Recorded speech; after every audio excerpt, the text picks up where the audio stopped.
원래대로라면 2달 뒤에 결혼식을 올렸을 텐데 청첩장까지 다 돌려놓고 파혼하게 된 저희 이야기를 한번 해보려고 합니다. 파혼한 게 뭐가 자랑이라고 동네방네 떠벌리나 싶은 생각도 들지만 이렇게라도 털어놓으면 마음이나마 조금 후련해지지 않을까 싶어서 말이에요. 결혼 코앞까지 갔던 남자친구와는 연애를 딱 2년 했어요. 요즘 시대에 제 나이가 결혼하기 너무 늦은 나이라고 생각하지는 않는데 저희 부모님은 그렇게 생각하지 않으셨나 봐요. 남들한테 모자랄 것도 없이 준비도 다 되어 있는 애가 왜 결혼 생각이 없냐며 저를 보채기 시작하셨거든요. 그때쯤 연애하던 남자친구의 청혼을 받게 되었는데 2년이란 시간을 함께 해와서 그런지 부모님 잔소리 때문만은 아니고 좋은 사람이라 생각했기에 자연스럽게 결혼 준비까지 시작하게 되었습니다. 자랑하려고 하는 소리는 아니지만 제 명의로 아파트 하나를 가지고 있습니다. 처음 직장생활 시작했을 때부터 재테크에 관심이 많았어요. 그때쯤 남들 놀러다니고 젊음을 즐길 시간에 저는 재테크 관련 강연도 찾아다니고 관련 서적도 쌓아두고 읽고 하면서 여러모로 공부를 많이 했습니다. 특히 그때쯤 여러 강연에서 공통적으로 말하는 게 서울 부동산 이야기였어요. 서울의 인구가 1000만이다. 이미 포화 상태인 서울은 더 이상 투자처로 매력이 없다 하는 강연을 하시는 분들이 많았습니다. 지금 그분들은 과연 뭘 하고 계실지 모르겠지만 아무튼 저는 그런 강연들을 들으면서 반대로 생각했던 게 저희 부모님도 그렇고 이모도 삼촌들도 제가 아는 어른들 전부 다 부동산으로 재미를 봤으면 봤지 손해본 사람은 한 명도 없었거든요. 그렇다 보니 강연은 강연대로 들었지만 오히려 반대로 지금이 서울의 집을 장만할 수 있는 마지막 기회인가 싶은 생각이 들었고 그때부터 부동산에 대한 공부를 시작했어요. 대출도 있고 부모님 지원도 있었지만 저는 사회초년생 때 이미 제 명의의 집을 갖게 되었습니다. 지금은 그때 집을 처음 구했을 때보다 시세가 4배 가까이 올라가 있어요. 남들 놀러다니고 그럴 때 대출 갚는다고 허리띠 졸라맨 거 생각하면 그리고 그때 맘껏 놀러다닌 적 없던 거 생각해보면 고생도 많이 했다 생각하고 아쉬움도 많이 남기는 합니다. 하지만 제 주변 친구들이며 사촌들 다 통틀어서 제 명의로 온전히 집을 갖고 있는 사람이 저밖에 없는 걸 보면 그땐 힘들었지만 참 좋은 결정을 내렸구나 하며 제 자신에게 뿌듯할 때가 더 많은 것 같네요. 자랑이 아니라고 했는데 제가 봐도 자랑처럼 보이네요. 아무튼 부모님이 말하신 제가 남들한테 꿀릴 거 없이 준비도 다 되어 있다는 소리는 다른 게 아니고 제 명의로 집을 가지고 있다는 말이었어요. 남자친구의 청혼에 응하면서 제가 제 명의로 된 집을 가지고 있다는 사실을 말해줬습니다. 딱히 숨길 만한 사실은 아니라고 생각했어요. 남자친구도 자기가 여태 얼마나 모아놓았는지 10원 단위까지 정확하게 말해줬는데 제가 뭐라고 숨기고 싶은 생각도 없었고 말입니다. 남자친구가 모아놓은 돈은 1억 남짓한 돈이었어요. 결혼할 때 다들 2억이다 3억이다 순수연금으로 가지고 있어야 한다. 그런 이야기가 있는데 저도 열심히 돈을 모아본 사람으로서 솔직히 그게 말처럼 쉬운 금액은 아니라고 생각했어요. 1억이나 모았다는 게 대단하다는 생각이 들 정도였지요. 그리고 그 정도 근면함이라면 결혼 후에도 돈 문제로 속 썩을 일은 없다는 생각이 들었습니다. 남자친구는 제가 제 명의로 집을 가지고 있다는 사실에 놀라더라고요. 연애하면서 제 집에 와본 적이 없는 건 아니지만 남자친구는 그게 당연히 전월세라고만 생각을 했었던 것 같아요. 사실 집이 말이 7억짜리 집이지 서울 끝자락에 위치한 구축 아파트였거든요. 그리고 저도 그간 돈 모은다고 도배랑 장판만 새로 했지 집을 고치지도 않았고 가구 같은 것도 꼭 필요한 것들만 갖추고 살았지 집을 예쁘게 꾸미거나 하지는 않았거든요. 아무튼 남자친구한테는 서운하게 들렸을 수도 있겠지만 결혼을 하고 나서도 공동명의는 꿈도 꾸지 말라고 딱 선을 그었습니다. 그렇다고 평생 내 명의로 들고 있을 건 아니고 저희가 결혼 후에 돈을 모아 더 넓고 위치도 더 좋은 곳에 집을 사게 된다면 그때 내 집을 팔아 그 돈은 한 푼도 빠짐없이 우리 집 사는데 전부 보탤 것이라 했습니다. 그리고 우리가 새로 살게 될 그 집은 지금 집을 판 데 돈이 더 들어갈지라도 둘이 같이 노력한 결과물일 테니 그땐 당연히 공동명의를 하겠다 했고요. 남자친구도 제 말이 당연히 맞다며 동의를 해줬고 저희는 그렇게 결혼 준비에 들어가게 되었습니다. 그러던 중에 남자친구가 모아놓은 돈 그건 그거대로 건드리지 않고 새 집을 구할 때까지 남겨두는 방법도 있었겠지만 그래도 결혼하면 신혼인데 달라지는 거 하나 정도는 있어야 할 거 아니에요? 그래서 결정한 게 남자친구가 모아놓은 돈으로 신혼가전이며 가구도 장만하고 조금 더 투자해서 집도 도배장판만 하는 게 아니고 아예 베란다도 트고 겨울이면 우풍이 들어오는 오래된 샤시도 바꾸고 아무리 청소해도 곰팡이가 남아있는 화장실 타일도 새로 깔고 하나부터 10까지 싹 다 뜯어 고치는 리모델링 인테리어를 하기로 했습니다. 여기까지는 정말 모든 게 잘 맞아떨어졌고 화목한 결혼 생활과 행복한 미래만이 있을 거라 믿어 의심치 않았습니다. 제가 집 사는데 돈 모은다고 놀러도 못 다니고 했던 게 한이라고 했었잖아요. 그런데도 그런 후회가 전부 상쇄될 정도로 결혼 준비를 하는 동안 너무 즐거웠습니다. 연애에 2년 했던 기간을 통틀어서 결혼 준비하던 몇 달만큼 인생을 만끽했던 적도 없는 것 같아요. 드레스 입어보고 식장 알아보러 다니면서 여기저기 다니고 간 김에 근처에 요즘 유행하는 핫플이 있으면 1시간 넘게 줄을 서서라도 그 유명한 음식도 먹어보고 했던 게 파혼한 지금 생각해도 그렇게 놀아본 적 없던 제 인생에 있어 좋았던 추억들 뿐이네요. 아무튼 그 중에서도 가장 즐거웠던 게 인테리어 알아본다고 여기저기 견적 내러 다녔던 그때였습니다.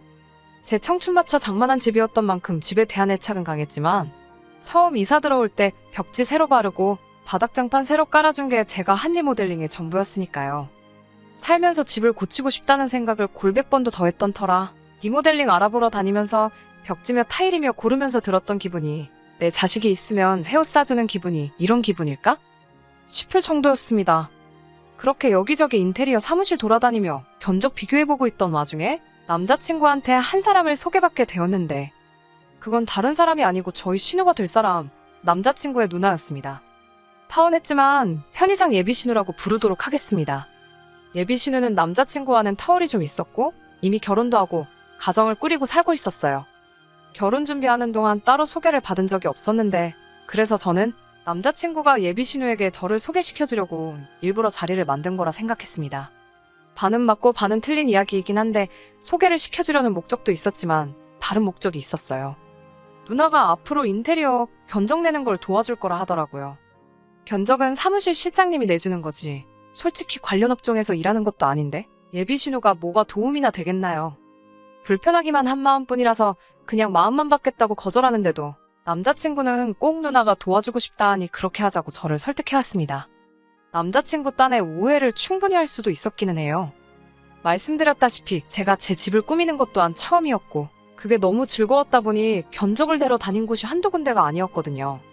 남자친구 입장에서는 제가 결정을 잘 못 내리는 건가 싶어 보이기도 했고 자기가 볼 땐 여기나 저기나 거기나 다 견적에 큰 차이가 없고 비슷비슷해 보이는데 맨날 똑같은 거 하고 있는 그 상황이 못마땅해 보였던 것 같습니다. 그리고 제가 업체 한 곳을 정하지 못하고 갈팡질팡하고 있으니 제가 잘 몰라서 저러나 하고 그나마 남자친구에게 가장 가까운 사람이자 결혼 선배, 인생 선배이기도 한 누나를 대동해서 자리를 만들었던 것이었고요.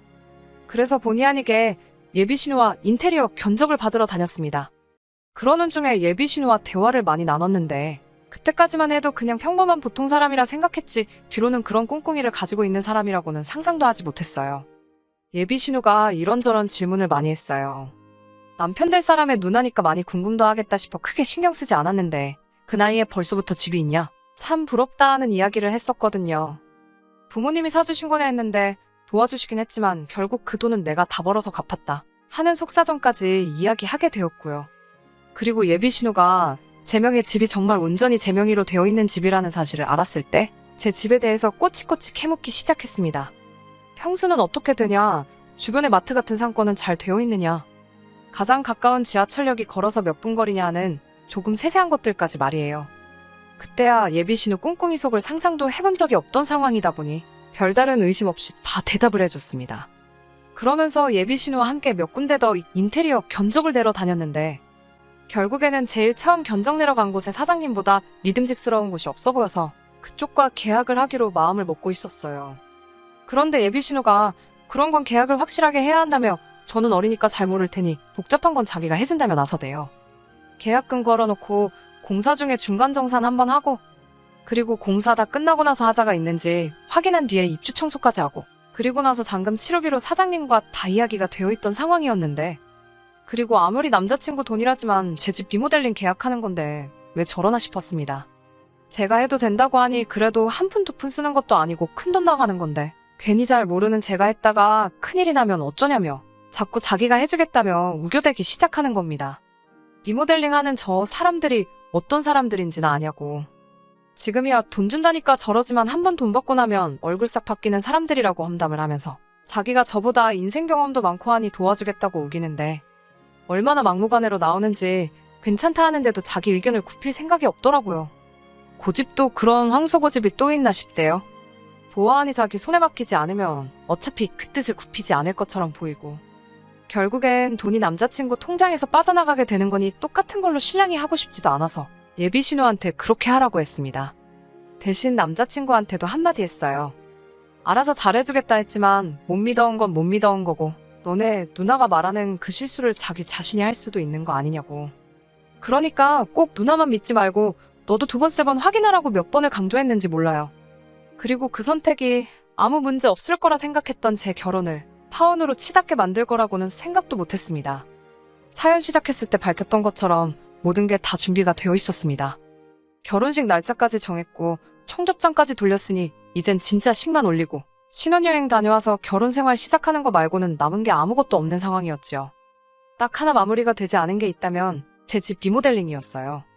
예비신우가 계약을 도와준다고 했으니 믿고 맡겨놓았는데 결혼식 날 2달 반을 앞두고도 아무 소식이 없는 거예요. 제가 먹고 자고 살고 하는 집이었다 보니 공사 날짜가 빨리 정해져야지 안 쓰는 가구들도 버리고 짐도 옮겨놓고 저도 저희 부모님 집이 되었든 어디가 되었든 간에 공사 기간 동안 머물 곳도 찾아야 했었는데 말이에요. 남자친구한테 진행 상황이 어떻게 되는 거냐 몇 번을 물어봐도 문제 없다고만 할 뿐 정확한 대답 한번 시원하게 해준 적이 없었습니다. 결혼식까지 뭐 반년 정도 남아있어서 시간적 여유가 있었다면 저도 아무런 불만을 갖지 않았겠지만 공사가 시작할 기미도 안 보이니 이건 해도 너무하다는 생각이 들더라고요. 그래서 참다 못해 예비신우에게 전화를 직접 걸게 되었습니다. 예비신우는 제 연락에 당황도 하나 하지 않고 무슨 일로 연락을 했느냐고 전화를 받더라고요. 리모델링 진행이 어떻게 되는지 궁금해서 전화했다 하니 안 그래도 그것 때문에 할 말이 있었는데 잘 됐다며 주말에 동생이랑 같이 해서 자기 집에 좀 와보라고 하는 겁니다. 그때까지도 시원하게 대답 안 해주는 예비신우가 어이가 없었지만 상황이 이 정도로 엉망진창일 것이라고는 생각도 해본 적 없습니다. 주말이 되어서 찾아간 예비신우 집 현관문을 열자마자 정말 황당하고 기가 차서 아무 말도 나오지 않았네요. 예비신우는 빌라에 살고 있었는데 빌라도 신축 빌라가 아니고 지은 지 40년은 됐을 법한 오래된 빌라에서 살고 있었어요. 차 한 대 들어가기도 힘들어 보이는 골목에 위치한 서울이지만 투자 가치 하나도 없을 법한 빌라였어요. 재건축을 해도 재미 하나 못 보겠다 싶은 그런 곳이요. 아무튼 그런 예비신우의 현관문을 열었을 때 기가 차서 제 말문이 막히게 된 이유는 따로 있었습니다. 문 열자마자 눈에 들어오는 광경이 벽지며 바닥이며 사시며 타일, 현관문을 가로지르는 중문부터 천장에 매립된 조명에 해외에서 공수해와야 하는 전원 스위치까지 매일 상상만 해오던 리모델링 공사가 끝난 제 집의 모습을 하고 있었으니 말이에요. 전부 다 제가 저희 집 인테리어 한다고 사장님하고 견적내면서 고른 것들이었거든요. 나름 제 집 처음 꾸며본다고 공부도 많이 하고 참고도 많이 해서 고른 것들인데 그게 제 집이 아니라 예비신우 집에 가서 다 붙어있더군요. 여기서 끝났더라면 그냥 예비신우가 집을 리모델링 하고 싶었는데 내 아이디어를 훔쳐다 그대로 베껴 썼구나 하고 말았을 일이에요. 하지만 그게 전부가 아니었던 거죠. 애초에 예비신우가 자기 집을 제가 저희 집 꾸미는 컨셉으로 똑같이 집을 고쳐놓는다고 해도 제가 특허를 낸 것도 아닌데 그걸 가지고 뭐라 할 상황은 아니잖아요. 어차피 내 집도 아니고 예비신우네 집에 가봐야 앞으로 평생 제가 몇 번을 가보겠어요. 내 집과 예비신우 집이 닮아있다 해도 그 집은 예비신우가 사는 집이지 제가 살 집은 아니니 신경 끄고 살면 아예 못 본 거라 치고 충분히 살았을 수 있을 겁니다. 그런데 예비신우가 지 집을 제가 골라놓고 견적을 뽑았던 것들로 자기 집을 그렇게 꾸며놓은 데는 다 꿍꿍이 속이 있었던 겁니다. 현관문을 들어서자마자 펼쳐진 모습에 저는 말을 잇지 못하고 입만 뻐끔뻐끔 하고 있었어요. 그런데 예비신우가 저한테 친한 척 말을 하는 겁니다. 집 고친 거 어떠냐며 마음에 들지 않냐며 하면서 말이지요. 이 사람이 지금 누굴 놀리나 싶어서 욱하려던 찰나에 방 안에서 남자친구 어머님의 아버님까지 같이 나오시더라고요. 그날 만나는 자리가 온 가족이 만나는 자리는 아니었을 텐데 그때부터 무언가 안 좋은 촉이 팍팍 들기 시작했습니다. 그리고 예비신우가 집을 그렇게 꾸며놓은 진짜 이유에 대해서 말을 하더군요.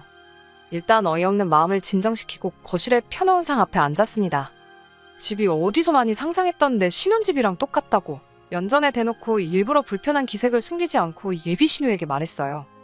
예비신우도 제 말에 숨은 속뜻을 눈치챈 건지 집이 어떠냐 먼저 물어봐 놓고서는 애써 딴청을 피며 모르는 척을 하는 겁니다. 그리고 이 상황을 정리하겠다고 입을 연 건 다른 사람이 아니라 남자친구 어머님이었습니다. 그리고 이어진 예비신우 역대급 거지근성 발언에 저는 결국 그 자리에서 밥상머리 뒤집어 엎어버리고 이 결혼은 없던 거라 소리치고 파혼해버리게 되었네요. 예비 신우집 리모델링이 제가 원하던 인테리어와 똑같은 모양인 데는 다 이유가 있었습니다. 결혼하면 신혼집을 제 집에다 차리는 것이 아니고 예비 신우집, 이 다 쓰러져가는 빌라에서 시작하라는 소리를 하더군요. 제가 원하는 대로 집도 다 고쳐놓았으니 그 집에서 시작하나 이 집에서 시작하나 다르게 있겠냐는 제 인생에 들어본 적도 없는 얼토당토하는 소리를 하면서 말이지요.